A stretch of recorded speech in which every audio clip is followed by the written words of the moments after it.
بسم اللہ الرحمن الرحیم۔ السلام علیکم۔ یہ national audio library for the blind کی آواز ہے۔ آج آپ سن رہے ہیں ایکشن سے بھرپور سنسنی خیز ناول دشمن۔ اس کے مصنف ہیں ایم الیاس اور اس ناول کے لیے ہم سے تعاون کیا ہے شہزاد اقبال حسین نے۔ آواز لبابہ حیدر کی ہے۔ اگر آپ بھی ہم سے کوئی کتاب ریکارڈ کروانا چاہتے ہیں تو 0321434286 پر ہم سے رابطہ کریں۔ دشمن ایپیسوڈ 2۔ اچانک ہی کسی کمرے میں کھٹ پٹ کی آواز گونجی اور احاطے کے گوشے میں روشنی پھیل گئی۔ شاید کوئی کھڑکی کھولی گئی تھی۔ اس بدماش کے قدموں کی آوازیں یکلخت بند ہو گئی۔ دوسرے لمحے وہ بیرونی گیٹ کی طرف لپکا اور دوڑتا ہوا باہر نکل گیا۔ کون ہے؟ ڈاکٹر چودھری کی مانوس آواز سناٹے میں گونجی۔ کون ہے بھائی؟ اس آواز کے جواب میں وہ لوگ تیز تیز قدموں سے جانے کس سمت چل پڑے تھے۔ چند لمحوں کے بعد کھڑکی ہلکے سے شور کے ساتھ بند ہو گئی۔ دوبارہ وہی اندھیرا اور سکون طاری ہو گیا۔ تاہم میں نے اپنی جگہ سے کوئی حرکت نہیں کی۔ میں خطرہ ٹل جانے کا اچھی طرح سے یقین کر لینا چاہتا تھا، کیونکہ ان بدماشوں کا کوئی بھروسہ نہیں تھا۔ وہ باہر کہیں چھپ کر بھی انتظار کر سکتے تھے۔ خاصی دیر گزرنے کے بعد مجھے احساس ہوا کہ خطرہ ٹل گیا ہے۔ میں نے گردن گھما کر لڑکی کی طرف دیکھا۔ اس کے چہرے پر طمانینت سی آ گئی تھی۔ میں نے اس کے قریب ہو کر اسے ہدایت دی کہ وہ دبے قدموں میرے ساتھ آئے۔ لڑکی نے اپنے سینے اور شانے پر ساڑی کا پلو درست کرتے ہوئے میری طرف دیکھا اور پھر میرا ہاتھ تھام لیا۔ چند ثانیوں میں ہم سڑک پر پہنچ گئے تھے۔ میں اسے اپنے ہمراہ لے کر وائر اسٹریٹ کی طرف بڑھا، جہاں میری قیام گاہ تھی۔ یہ وقت ایسا نہیں تھا کہ میں اس کے گھر کا پتہ دریافت کرتا اور اسے لے جا کر اس کے گھر چھوڑ دیتا۔ اچانک بہت ہی دور سے کئی آدمیوں کے آپس میں باتیں کرنے کی آوازیں سنائی دی۔ خطرہ ہمارے سروں پر دوبارہ منڈلانے لگا تھا۔ ہم دونوں تیز تیز قدموں سے چلنے لگے۔ چند لمحے بعد ہم وائر اسٹریٹ پر پہنچ گئے تھے۔ گھر پہنچ کر میں نے تالا کھولا اور لڑکی کو ساتھ لیے ہوئے کمرے میں داخل ہوا۔ لڑکی بری طرح ہانپ رہی تھی۔ میں نے اندر آ کر دروازہ بند کیا اور 0 پاور کا نائٹ بلب روشن کر دیا۔ ٹیوب لائٹ روشن کر کے میں کسی قسم کا کوئی خطرہ مول نہیں لینا چاہتا تھا۔ بدماش میرے کمرے میں اتنی رات گئے روشنی دیکھ کر مشکوک ہو سکتے تھے۔ 0 پاور کے بلب کی روشنی اس قدر تیز تھی کہ میں لڑکی کا سراپا واضح طور پر دیکھ رہا تھا۔ وہ متناسب بدن اور جاذب نظر نقوش کی مالک تھی، لیکن اس کے چہرے پر جو علامات نمایاں تھی اس سے میرے لیے یہ اندازہ لگانا دشوار نہیں تھا کہ وہ مشکوک کردار کی لڑکی ہے۔ مجھے اس لمحے ہلکا سا تعصب ہوا۔ ایسے ویسے کردار کی لڑکی کا بدماشوں سے بھی تعلق ہو سکتا تھا۔ ایک انجانے خوف کا احساس میری ریڑھ کی ہڈی کو چھو گیا۔ اس کی یہاں موجودگی میرے لیے رسوائی کا سبب بن سکتی تھی۔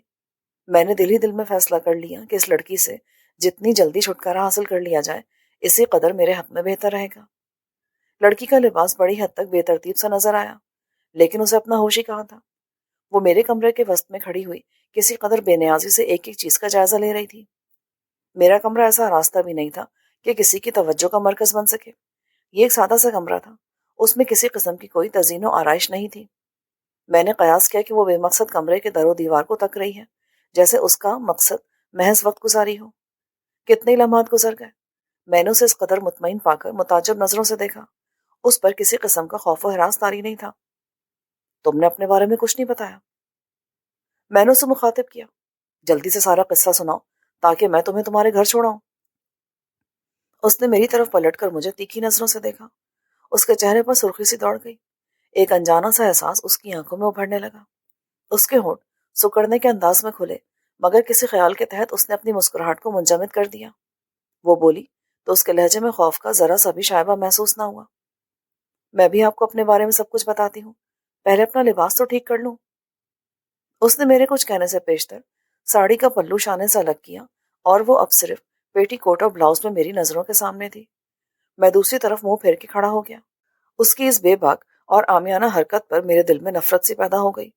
اس میں کسی قسم کا حجاب نہ تھا، گویا میرا اندازہ اس کے بارے میں درست نکلا۔ اسی پل میں نے اپنے کمرے کے آس پاس بہت سے قدموں کا شور سنا۔ دوسرے لمحے دروازے پر مسلسل دستک ہونے لگی۔ میں گھبرا سا گیا اور پلٹ کر لڑکی کی طرف دیکھا۔ اس کے لبوں پر ہلکا سا تبسم ابھر کر پھیل گیا تھا۔ اس کی آنکھیں کسی احساس کی شوخی سے چمکنے لگی۔ میری رگوں میں سنسناہٹ دوڑ گئی۔ میں نے بدحواس ہو کر مرتعش آواز میں پوچھا، کون ہے؟ دروازہ کھولو۔ ایک مانوس آواز ابھری۔ یہ آواز زین العابدین کی تھی، جو اسی محلے میں رہتے تھے اور ریٹائرڈ پولیس انسپکٹر تھے۔ ان کی آواز سن کر میں حیران بھی ہوا اور کسی قدر سراسیمہ بھی۔ اتنی رات گئے ان کا یہاں آنا خالی از علت نہیں تھا۔ ان کے ساتھ کچھ اور لوگ بھی تھے جن کی آوازوں کی بنبناہٹ لمحہ بلمحہ تیز ہوتی جا رہی تھی۔ میں نے سٹپٹا کر لڑکی کی طرف دیکھا۔ میری سمجھ میں کچھ بھی نہیں آ رہا تھا۔ دستک تھی کہ مسلسل ہوئی چلی جا رہی تھی۔ مجھے دروازہ کھولنے کے سوا کوئی اور صورت نظر نہیں آئی۔ میں نے آگے بڑھ کر دروازہ کھول دیا۔ سب سے پہلے میری نظر زین العابدین پر پڑی۔ مجھے دیکھ کر ان کا منہ نفرت سے لال ہو گیا۔ ان کے ساتھ محلے کے ایک اور بزرگ اور 2 اور آدمی بھی موجود تھے جن کے چہرے میرے لیے اجنبی تھے۔ وہ سب دندناتے ہوئے میرے کمرے میں گھس آئے۔ ایک شخص نے فوراً ہی دروازہ اندر سے بند کر دیا۔ ان سب کی نظریں اس لڑکی کی طرف اٹھی ہوئی تھی، مگر لڑکی کا اس پر کوئی اثر نہ ہوا۔ وہ اسی طرح بے حجابانہ انداز میں کھڑی رہی۔ زین العابدین صاحب نے لڑکی کو ایک نظر دیکھنے کے بعد پلٹ کر میری طرف خشمگین نظروں سے گھورا۔ ان کی آنکھوں میں جو سوال تھا اس نے مجھے بری طرح بوکھلا دیا۔ انہوں نے کرخ لہجے میں کہا، کون ہے یہ لڑکی؟ میں نے کچھ کہنا چاہا لیکن الفاظ حلق میں اٹک کر رہ گئے۔ میں ان سے کہتا بھی تو کیا؟ لڑکی جس عالم میں کھڑی تھی اس نے میرے کردار کو ان لوگوں کی نظروں میں مشکوک کر دیا تھا۔ میں سکتے کسی حالت میں کھڑا رہا۔ محلے کے بزرگ مجھے گمسم پا کر بولے، آپ کو اس محلے میں کمرہ اس لیے کرایہ پر دیا گیا تھا کہ شریفوں کی طرح رہیں گے۔ اس محلے میں بہو بیٹیاں اور جوان لڑکے رہتے ہیں۔ آپ جیسے ذمہ دار آدمی کو زیب نہیں دیتا کہ بدکار عورتوں کو اپنے ہاں لے کر آئیں۔ یہ ایک ایسا الزام تھا کہ میں تل ملا کر رہ گیا۔ مجھے یوں لگا جیسے کسی نے میرے سینے پر گرم گرم سلاخ داغ دی ہو۔ مجھ سے برداشت نہیں ہو سکا۔ میں نے مختصر الفاظ میں انہیں ساری کہانی سنا دی۔ ان لوگوں کے چہروں سے صاف ظاہر تھا کہ انہیں میرے ایک لفظ پر بھی اعتبار نہیں آیا ہے۔ زین العابدین پھر سے پولیس انسپکٹر بن گئے۔ انہوں نے مجھ پر بے رحمانہ لہجے اور سخت الفاظ میں جرح شروع کر دی۔ میں نے ان کے تمام سوالات کے صحیح جواب دیے مگر انہیں پھر بھی یقین نہیں آیا۔ انہوں نے لڑکی کی طرف متوجہ ہو کر پوچھا، کیا یہ سارے واقعات درست ہیں؟ جی نہیں۔ لڑکی نے نفی میں سر ہلایا۔ یہ ساری بن گھڑت کہانی ہے۔ یہ صاحب مجھے 200 ٹکا کے عوض یہاں لے کر آئے ہیں اور میں یہاں پہلی بار نہیں آئی ہوں، کئی بار آ چکی ہوں۔ میں سناٹے میں رہ گیا۔ دوسرے لمحے میری رگوں میں خون ابلنے لگا۔ میں غضبناک انداز میں لڑکی کی طرف جھپٹا مگر اس نے دوڑ کر ان لوگوں کے درمیان پناہ لے لی۔ پھر میرے ساتھ وہی کچھ پیش آیا جو میں نہیں چاہتا تھا اور میرے لیے کسی بھی طرح مناسب نہیں تھا۔ سب سے پہلے اس لڑکی کو نکال دیا گیا۔ اس کے بعد ان لوگوں نے بڑی دیر تک میرے کردار پر نشتر آمیز رائے زنی کی۔ مجھ پر لعنت ملامت کی گئی۔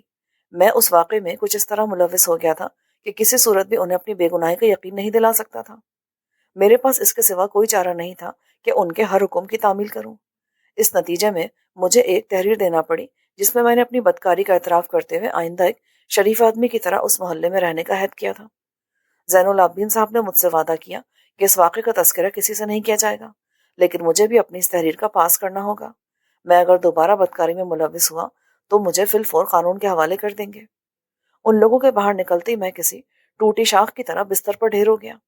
میں نے اپنا سر تھام لیا۔ اس ذلت و رسوائی سے میری آنکھوں میں آنسو بھر آئے تھے۔ میرا ذہن معاف ہو گیا تھا۔ طرح طرح کے خیالوں کی یورش مجھے پاگل کیے دے رہی تھی۔ میں نے سوچا، کیا مجھے کبھی کسی کے ساتھ بھلائی نہیں کرنی چاہیے، خاص کر کسی عورت کے ساتھ؟ مجھے کوئی 1 ہفتے کے بعد کومیلا شہر اپنے ایک دوست سے ملنے کے لیے جانا تھا، لیکن اس وقت میں نے فیصلہ کر لیا کہ میرا نہ جانا بہتر ہے۔ سفر میں نہ جانے کیا واقعہ پیش آئے۔ میں ایک مرتبہ پھر ذہنی طور پر بری طرح الجھ گیا۔ گو یہ دوسرا واقعہ کسی قدر مختلف نوعیت کا تھا، لیکن میرا دل اس شہر سے اچاٹ ہو کر رہ گیا۔ قسمت نے میرے ساتھ عجیب سا کھیل کھیلا تھا۔ آخر یہ سارے واقعات کس لیے پیش آ رہے ہیں؟ کون کٹ پتلی کا کھیل کھیل رہا ہے میرے ساتھ؟ کس کے ہاتھ میں اس کی ڈوریاں؟ میں کرب، دکھ اور غصے کے عالم میں سوچتا اور اپنا دل محسوس کر کے رہ جاتا۔ میری سمجھ میں نہیں آ رہا تھا کہ کیا کروں، کہاں جاؤں، اپنے نادیدہ دشمن کو کہاں اور کیسے تلاش کروں۔ مجھے 6-7 دنوں کے بعد 2-3 جگہ سے انٹرویو کے لیے طلب کیا گیا۔ ایک فرم نے اپنے طور پر کیشیئر کی ملازمت کی پیشکش کی، لیکن میں نے توبہ کر لی کہ آئندہ کبھی ایسی ملازمت نہیں کروں گا۔ میں ایک دن کریسنٹ ٹیکسٹائل ملز میں سیکیورٹی آفیسر کے عہدے کے لیے انٹرویو دینے پہنچا۔ انٹرویو بے حد کامیاب رہا اور تیسرے دن مجھے اس کمپنی کی جانب سے تقرر نامہ موصول ہو گیا۔ کریسنٹ ٹیکسٹائل ملز میں یہ میرا پہلا دن تھا۔ اپنا تقرر نامہ لے کر رسمی کارروائی کے طور پر ڈائریکٹر کے کمرے میں حاضری دینے پہنچا۔ ڈائریکٹر اس وقت ٹیلی فون پر کسی سے بات کر رہا تھا۔ اس کی آواز کی لرزش بتدریج بڑھتی جا رہی تھی۔ یکایک اس کی آنکھوں میں خوف و ہراس آیا اور ریسیور ہاتھ سے چھوٹتے چھوٹتے بچا۔ اس کا چہرہ زرد پڑتا چلا گیا۔ اسے سراسیمگی کے عالم میں دیکھ کر مجھے کسی قدر حیرانی ہوئی اور اس پر ترس بھی آیا۔ اس ڈائریکٹر نے میرا انٹرویو لیا تھا اور تقرر نامہ اس کی طرف سے جاری کیا گیا تھا۔ جب اس نے اپنی گفتگو ختم کر کے ریسیور کیڈل پر ڈالا تو اس کے ہاتھ کانپ رہے تھے۔ جیسے اس کی نظر مجھ پر پڑی، وہ اپنی جگہ سے اچھل پڑا اور پھر اس کا چہرہ متغیر ہو گیا۔ میں نے اسے حواس باختہ دیکھ کر ہمدردانہ لہجے میں کہا، سر خیریت تو ہے؟ آپ بڑے پریشان نظر آ رہے ہیں۔ اس نے میری بات کا جواب نہیں دیا، مجھ پر ایک خوفزدہ سی نظر ڈالی اور جیب سے رومال نکال کر چہرے کا پسینہ پوچھنے لگا۔ پھر اس نے دوبارہ ہاتھ کوٹ کے اندرونی جیب میں ڈالا۔ جب اس کا ہاتھ باہر آیا تو اس میں بھاری بھرکم بٹوا موجود تھا۔ اس نے 100 ٹکا کے 5 نوٹ نکالے اور میری جانب بڑھا دیے۔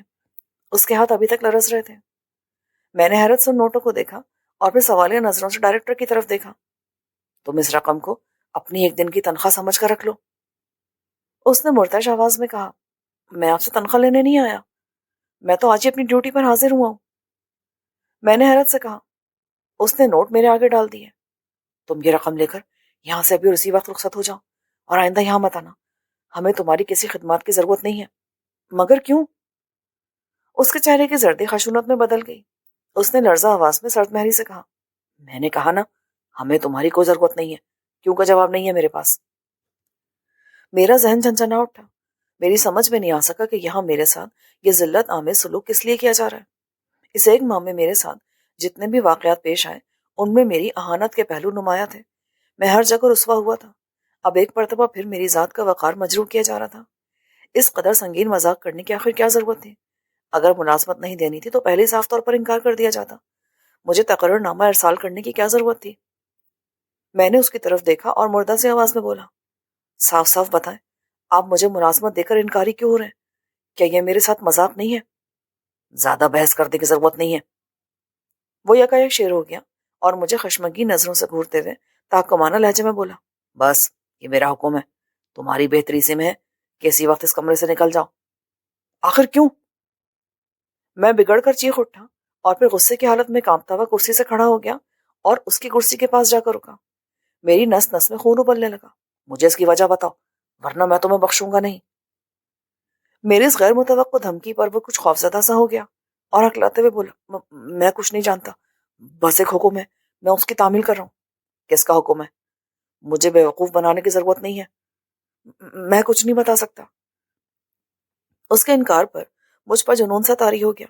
پھر میں نے کسی نتیجے کی پرواہ کیے بغیر جھک کر سفاکی سے اس کے کوٹ کا کالر پکڑا اور اسے اٹھا کر کھڑا کر دیا۔ اگر تم نے اس شخص کے بارے میں نہیں بتایا نا تو میں تمہارا گلا گھونٹ دوں گا۔ ایک منٹ صبر کرو، بتاتا ہوں ابھی، میرا کالر چھوڑو۔ میں نے اس کے کالر پر اپنی گرفت ڈھیلی کی اور بے تابانہ نظروں سے اس کی طرف دیکھنے لگا۔ اس نے اپنی بدحواسی پر قابو پا کر ٹھہر ٹھہر کر کہا، میں اس شخص کو ذاتی طور پر بالکل نہیں جانتا، نہ ہی میں اس کے نام اور پتے سے واقف ہوں۔ تمہارے آنے سے کچھ دیر پہلے اس کا ٹیلی فون آیا تھا۔ اس نے مجھے حکم دیا کہ میں آج ہی بلکہ اسی وقت تمہیں ملازمت سے نکال دوں اور اس کے عوض ایک پیسہ بھی نہ دوں تمہیں، لیکن میں پھر بھی تمہیں 500 ٹکا دے رہا ہوں، تم اس کا تذکرہ کسی سے نہیں کرو گے۔ مگر جب تم اس شخص سے واقف ہی نہیں ہو تو پھر اس کے حکم کی تعمیل کس لیے کر رہے ہو؟ کیا تم مجھ سے جھوٹ تو نہیں بول رہے؟ اس نے بھرائی آواز میں کہا، حکم عدولی کی صورت میں مجھے اپنی بیٹی سے ہاتھ دھونے پڑیں گے۔ میری جوان اور اکلوتی بیٹی اس وقت اس کے پاس ہے۔ اس نے مجھے ٹیلی فون پر میری بیٹی کی آواز سنائی تھی، وہ رو رہی تھی۔ میں سناٹے میں آ گیا۔ مجھ پر سکتے کسی کیفیت طاری ہونے لگی۔ آخر وہ کون ہے؟ میں نے چکراتے سر کے ساتھ سوچا، اسے مجھ سے کیا دشمنی ہو سکتی؟ وہ میری ملازمت کے در پہ کیوں ہو رہا ہے؟ آخر وہ چاہتا کیا ہے؟ گو میرے ذہن میں کئی بار خیال آیا تھا کہ پس پردہ وہ میرا کوئی دشمن ہے، لیکن میں نے اسے دوسری طرف وہاں بھی تصور کیا تھا، کیونکہ بظاہر اس کی کوئی بنیادی وجہ نہیں تھی۔ میرے ساتھ جو واقعات پیش آئے ہیں وہ محض اتفاقات بھی ہو سکتے ہیں۔ دشمنی تو اس وقت کی جاتی جب کسی کے پاس دولت ہو یا کوئی وراثت کا معاملہ ہو، یا پھر کوئی ایسا ہوتا جو کسی کی راہ میں رکاوٹ کا باعث بن رہا ہو، مگر میرے ساتھ تو ایسی کوئی بات نہیں تھی۔ پھر آخر یہ دشمن کہاں سے نکل آیا؟ میں نے اس سے پوچھا، آخر اس شخص کو میرے ساتھ کیا دشمنی ہو سکتی ہے؟ یہ تو تم خود بہتر سمجھ سکتے ہو۔ اس نے مردہ لہجے میں جواب دیا، میں نے فوج کی ملازمت سے سبکدوش ہونے کے بعد ڈھاکہ میں ملازمت اختیار کر لی تھی۔ میرا خیال تھا کہ اس شہر میں ملازمت کر کے اپنی تنہا زندگی آسانی سے گزار لوں گا۔ میں اب اپنے گاؤں جانا نہیں چاہتا تھا، وہاں میرے لیے رکھا ہی کیا تھا؟ والدین فوت ہو چکے تھے، دنیا میں میرا کوئی رشتہ دار بھی نہیں تھا۔ میں نے اپنا فنڈ ایک دوست کی بیٹی کی شادی پر خرچ کر دیا تھا۔ اس دوست نے ہندوستانی سرحد پر جھڑپوں میں میری جان بچائی تھی، جس کے نتیجے میں وہ خود ایک بازو سے محروم ہو گیا تھا۔ ڈھاکہ جیسے شہر میں ایک ریٹائرڈ فوجی کے لیے زندگی گزارنا اس قدر آسان نہیں تھا جتنا میں نے اپنے تئیں فرض کر لیا تھا۔ یہاں مکانوں کے کرائے انتہائی زیادہ تھے۔ مہنگائی کا افریت آدمی کو نگلتا ہوا دکھائی دیتا تھا۔ ایک غریب کے لیے ایک وقت کی روٹی کھانا بھی مشکل ہو رہا تھا۔ میں نے گزر اوقات کے لیے اپنی ملازمت کا آغاز کیا، لیکن اس نادیدہ دشمن کے ہاتھوں قدم قدم پر ذلیل و خوار ہوتا چلا آ رہا تھا۔ میں نے اپنے اس دشمن کے بارے میں بہت سوچا اور کئی دنوں تک نفرت، غصے اور جذباتی انداز سے سوچتا رہا، مگر میری یادداشت میں ایسا کوئی شخص نہیں تھا جسے میں دشمن تصور کرتا ہوں۔ فوج میں بھی میرا کوئی دشمن نہیں تھا۔ اپنی ریجمنٹ میں ہر دل عزیزی کا اعتراف میرے کمانڈر بھی کیا کرتے تھے۔ میرے تمام کے تمام ساتھی گہرے مخلص دوست تھے۔ وہ لوگ ریٹائرمنٹ کے بعد اپنے اپنے گاؤں جا کر آباد ہو گئے تھے۔ مجھے بھی اپنا گاؤں بے حد یاد آتا، لیکن وہاں زندگی گزارنے کی کوئی سبیل نہیں تھی۔ میرا ذہن اس بری طرح الجھ کر رہ گیا کہ اس نے میرا چین و سکون اور راتوں کی نیندیں حرام کر دیں۔ میری سمجھ میں نہیں آتا کہ میرا انجانا دشمن کون ہے اور مجھ سے کیا چاہتا ہے۔ اگر وہ میری موت کا خواہاں ہے تو مجھے آسانی سے ختم کر سکتا ہے۔ ڈھاکہ جیسے شہر میں کسی کی زندگی کا خاتمہ کرنا ایسا مشکل نہیں تھا۔ یہاں ایسے پیشہ ور قاتل بھی تھے جو 100 ٹاکا میں کسی کو بھی موت کی نیند سلا سکتے تھے۔ میری الجھن کسی طرح دور نہیں ہو رہی تھی۔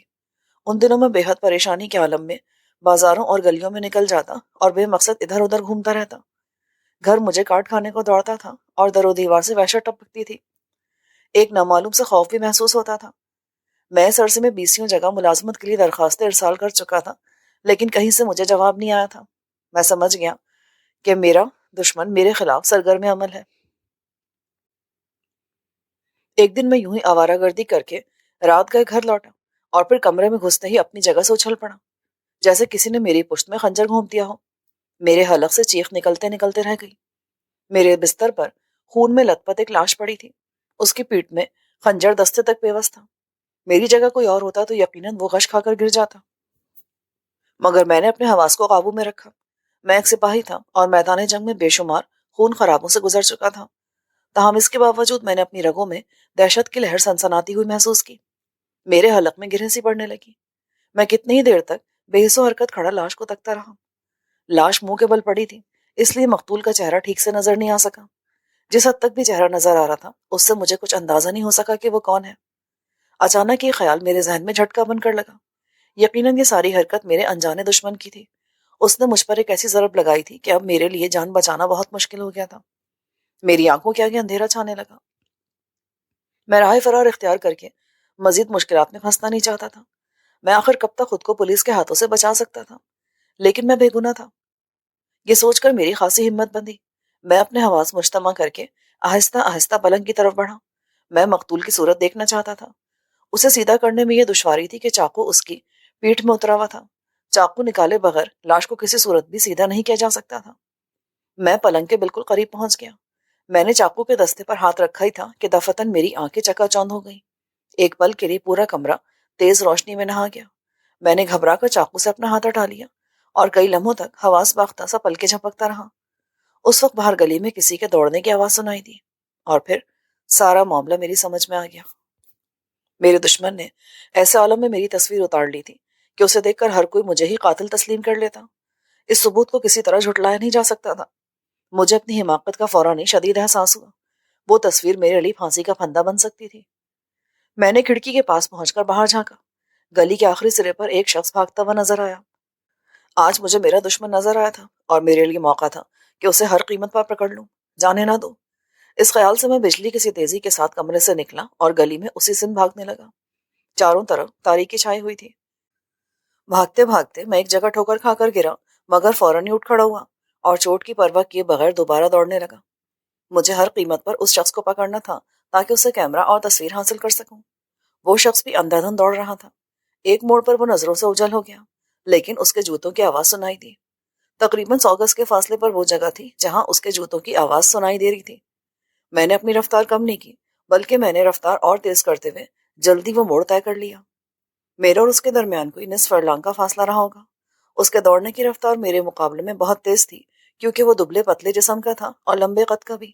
وہ اس طرح دوڑ رہا تھا جیسے 400 گز کی دوڑ جیتنے کی کوشش کر رہا ہوں۔ اچانک ایک اسکوٹر کے سٹارٹ ہونے کی آواز سنائی دی اور اس کے ساتھ تقریباً 100 گز کے فاصلے پر روشنی پھیل گئی۔ میرا دشمن بھاگتا ہوا ایک اسکوٹر پر سوار ہوا جس پر پہلے سے ہی ایک شخص موجود تھا۔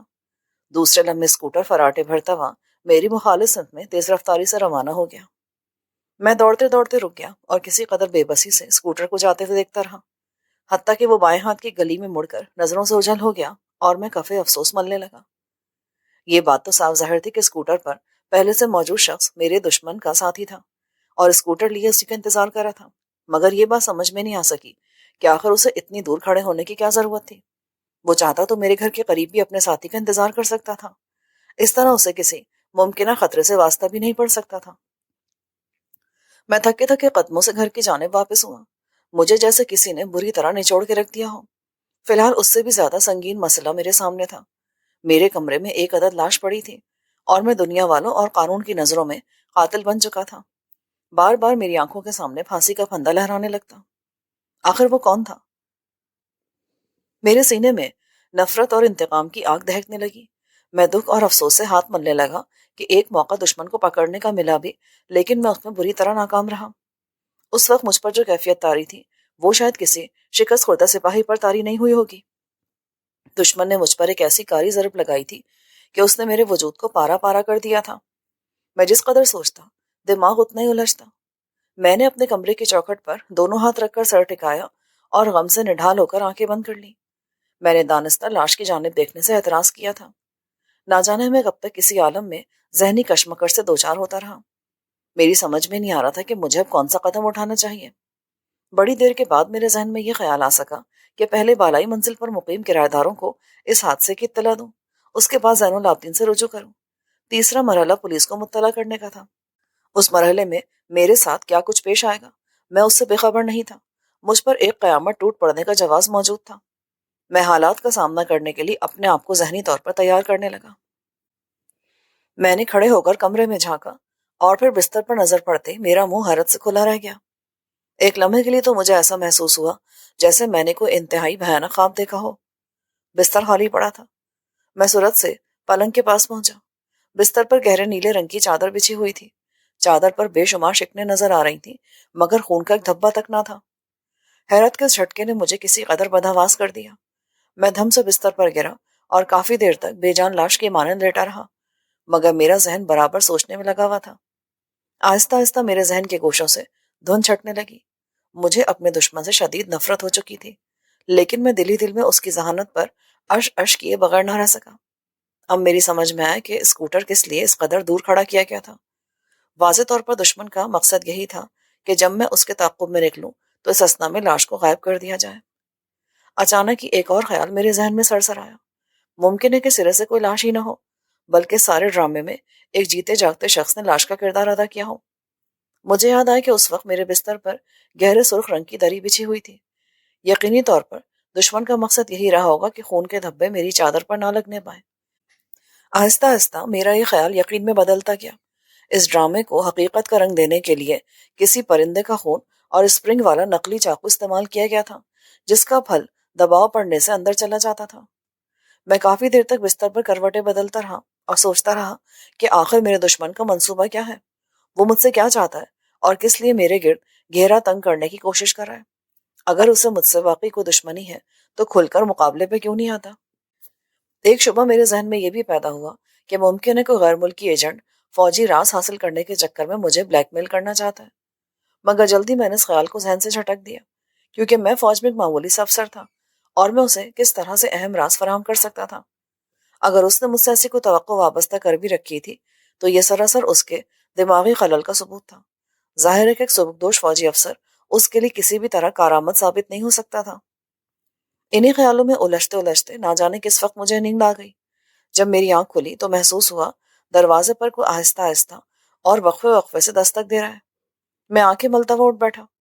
کمرے میں دھوپ پھیلی ہوئی تھی۔ کھڑکی کے راستے باہر دیکھا تو احساس ہوا کہ دن خاصا چڑھا آیا ہے۔ میں نے اپنی دستی گھڑی میں وقت دیکھا، 10 بجنے والے تھے۔ چونکہ میں رات کے آخری پہر سویا تھا اس لیے جلد بیدار نہ ہو سکا۔ میں ہڑبڑا کر بستر سے نکلا اور آگے بڑھ کر دروازہ کھول دیا۔ لمحے بھر کے لیے میری آنکھوں میں روشنیاں سے اتر آئیں۔ میرے سامنے ایک دلکش لڑکی کا سراپا لہرا رہا تھا۔ سفید ساڑی نے اس کی سانولی رنگت کو مزید نکھار دیا تھا۔ اس کی بڑی بڑی حسین آنکھوں میں ستارے جگمگا رہے تھے۔ ایسی ستارہ آنکھیں میں نے بہت کم دیکھی تھی۔ اس نے اپنی سحر تراز آنکھیں میری آنکھوں میں ڈال دی اور جب وہ بولی تو ایسا لگا جیسے چاروں طرف جل ترنگ سے بج اٹھے ہوں۔ کیا آپ کیپٹن محمد صبور احمد ہیں؟ اس اجنبی لڑکی کی زبان سے اپنا نام سن کر میں ایک دم چونک اٹھا۔ میں نے اسے سوالیہ نظروں سے دیکھا۔ ایک لمحے کے لیے میرے دل میں خیال آیا کہ شاید دشمن نے مجھے پھنسانے کے لیے پھر کوئی نیا جال بچھایا۔ میرے ذہن میں خطرے کی گھنٹیاں بجنے لگیں۔ رات والے حادثے نے مجھے اس طرح سے بے بس کر دیا تھا کہ دشمن مجھے کسی بھی دن قانون کے حوالے کر کے پھانسی کے تختے پر پہنچا سکتا تھا۔ اور اب صبح ہوتے ایک اور مصیبت میرے گھر کی دہلیز پر کھڑی تھی۔ میرا دل دھک دھک کرنے لگا۔ پھر مجھے اپنی وہ تحریر یاد آئی جو میں نے زین العابدین کو لکھ کر دی تھی۔ کیا میں اندر آ سکتی ہوں؟ لڑکی بظاہر کسی قدر شائستہ مزاج کی دکھائی دے رہی تھی، لیکن میں اسے اندر آنے کی اجازت دے کر کسی قسم کا خطرہ مول نہیں لینا چاہتا تھا۔ میں نے زین العابدین سے زبانی طور پر وعدہ کیا تھا کہ آئندہ کسی عورت کو اپنے ہاں نہیں بلاؤں گا۔ اگر موصوف اسے دیکھ لیتے تو یقیناً میری شامت آ سکتی تھی۔ میں عجیب کشمکش میں مبتلا ہو گیا۔ لڑکی نے میرے جواب کا انتظار کرنا بھی مناسب نہیں سمجھا۔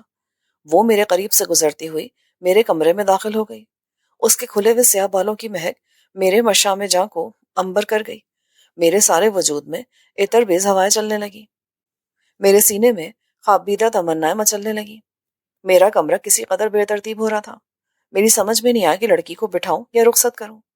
میرے کمرے میں جو کرسی تھی وہ اس کے لائق نہیں تھی۔ اس نے کمرے کا سرسری سے انداز سے ناقدانہ جائزہ لیا اور کسی قدر اطمینان سے کرسی کھینچ کر بیٹھ گئی۔ مجھے نیلو کہتے ہیں، میں آپ کے لیے ایک پیغام لائی ہوں۔ وہ اپنا سیاہ چرمی پرس کھول کر اس میں سے کچھ تلاش کرنے لگی۔ چند لمحوں کی تلاش کے بعد پرس میں سے ایک پرزہ نکال کر میری طرف اس نے بڑھا دیا۔ میں نے اس کے ہاتھ سے پرزہ لے کر اس پر ایک نظر ڈالی۔ پرزے پر کسی شخص کا نام نہیں لکھا تھا، البتہ ایک گھر کا پتہ لکھا تھا۔ کیا یہ کسی گھر کا پتہ ہے؟ جی ہاں، یہ پتہ ادریس الحق صاحب کا ہے۔ انہوں نے آپ کو شام 5 بجے چائے پر مدعو کیا ہے۔ یہ کون صاحب ہے؟ کیا آپ انہیں نہیں جانتے؟ جی نہیں، یہ نام میں پہلی مرتبہ آپ کی زبان سے سن رہا ہوں۔ وہ بنگلہ دیش کے بہت بڑے تاجروں میں سے ایک ہیں۔ ہوں گے، میں ایک ریٹائرڈ فوجی افسر ہوں، میرا تاجروں سے کیا واسطہ؟ بائی دی وے، ان صاحب نے مجھے کس لیے بلایا ہے؟ ملازمت کے سلسلے میں۔ ملازمت؟ پر میں نے ان کے کوئی درخواست نہیں دی ہے۔ آپ اپنے ذہن پر زور دے کر سوچیں۔ ایسٹرن انٹرنیشنل کمپنی کی جانب سے آپ کو متعدد خطوط لکھے گئے، اس میں تقرر نامہ بھی شامل تھا، لیکن جب آپ نے ایک مرتبہ بھی رجوع نہیں کیا تو کمپنی اس نتیجے پر پہنچی کہ شاید آپ کو وہ خط نہیں ملے، اس لیے اب مجھے آپ سے رابطہ قائم کرنے کو کہا گیا ہے۔ مجھے واقعی کوئی خط نہیں ملا تھا، بلکہ میری درخواستوں تک کا جواب نہیں آیا تھا۔ اب میں سمجھ گیا کہ میرا دشمن میری ہر راہ میں رکاوٹیں ڈال رہا تھا۔ وہ میرے خط اڑاتا رہا کہ میں ملازمت سے محروم رہوں اور کوڑی کوڑی کا محتاج ہو جاؤں۔ اس طرح وہ اپنے جذبات کی تسکین کر رہا تھا۔ یہ لڑکی یہاں نہ آتی تو مجھے اس کی کبھی بھی خبر نہ ہو پاتی۔ کسی کمپنی کا مجھ میں دلچسپی لینا بھی کم حیرت انگیز نہ تھا۔ پس پردہ ضرور کوئی بات تھی جو میرے ذہن میں کھٹک رہی تھی۔ میں نے استہزائی انداز میں پوچھا، کیا ایک بڑی فرم میرے انتظار میں سوکھ رہی ہے؟ نہیں، انہیں فوجی افسروں سے ہمیشہ دلچسپی رہی ہے۔ وہ اپنی فرم میں فوجیوں کو زیادہ سے زیادہ مواقع فراہم کرنا چاہتے ہیں، اس لیے میرے باس نے آپ میں ذاتی دلچسپی لی ہے اور مجھے آپ سے رابطہ قائم کرنے کے لیے بھیجا ہے۔ وجہ؟ اس لیے کہ فوجی ایک سویلین کے مقابلے میں کہیں زیادہ ذمہ داری کا ثبوت دیتا ہے۔ ہماری فرم میں زیادہ تر سبکدوش فوجی کام کرے ہیں۔ میرے باس ڈسپلن کو بہت اہمیت دیتے ہیں۔ لیکن آپ کے باس نے مجھے دفتر کے بجائے قیام گاہ پر کیوں طلب کیا ہے؟ لڑکی کے حسین چہرے پر معصومیت بکھر گئی۔ وہ چند لمحوں تک سوچتی رہی، پھر بولی، وجہ تو میں نے ان سے دریافت نہیں کی، اور کر بھی کیسے سکتی تھی؟ صرف ان کے حکم کی تعمیل کی ہے۔ وجہ آپ ان سے مل کر خود معلوم کر لینا۔ اچھا، تو میں آج شام پہنچ رہا ہوں۔ میری زبان سے بے ساختہ نکل گیا۔ میں نے لڑکی کی باتوں سے محسوس کیا تھا کہ وجہ وہ مجھ سے چھپا رہی ہے۔ میں نے اسے کریدا، لیکن اس سے کچھ معلوم نہ ہو سکا۔ ویسے ہی لڑکی جتنی حسین و جمیل تھی اتنی ہی گہری بھی تھی۔ پھر وہ زیادہ دیر تک رکی نہیں، اور نہ ہی میں اسے روکنا چاہتا تھا۔ اس کی موجودگی میرے لیے خطرے کی بات تھی۔ وہ اپنی مہک چھوڑ کر چلی گئی۔ دن میں کئی مرتبہ میرے اس شبے کو تقویت ملی کہ اس میں بھی انجانے دشمن کی کوئی چال ہو سکتی ہے، جبھی اس نے مجھے دفتر کے بجائے اپنی قیام گاہ پر بلایا ہے۔ دشمن سے ملنے کے اشتیاق اور آرزو میں دشمن کا خوف کسی حد تک کم ہو گیا تھا۔ میں نے اپنے دل میں سوچ لیا تھا کہ اگر اس نے مجھے پھنسانے کی کوئی کوشش کی تو میں اسے زندہ نہیں چھوڑوں گا۔ معزز سامعین، جو ریکارڈنگ آپ نے ابھی سماعت فرمائی، اسے national audio library for the blind کی جانب سے پیش کیا گیا ہے۔ ہمارے یوٹیوب چینل کو لائک، سبسکرائب اور شیئر ضرور کیجیے اپنی قیمتی تجاویز اور آراء کے اظہار کے لیے ہمارے کمنٹ سیکشن کا استعمال کیجیے۔ اگر آپ بھی رضاکارانہ طور پر ہمارے اس مشن کا حصہ بننا چاہیں تو ڈسکرپشن میں دیے گئے لنک کے ذریعے ہمارے واٹس ایپ گروپ کو جوائن کیجیے۔ شکریہ۔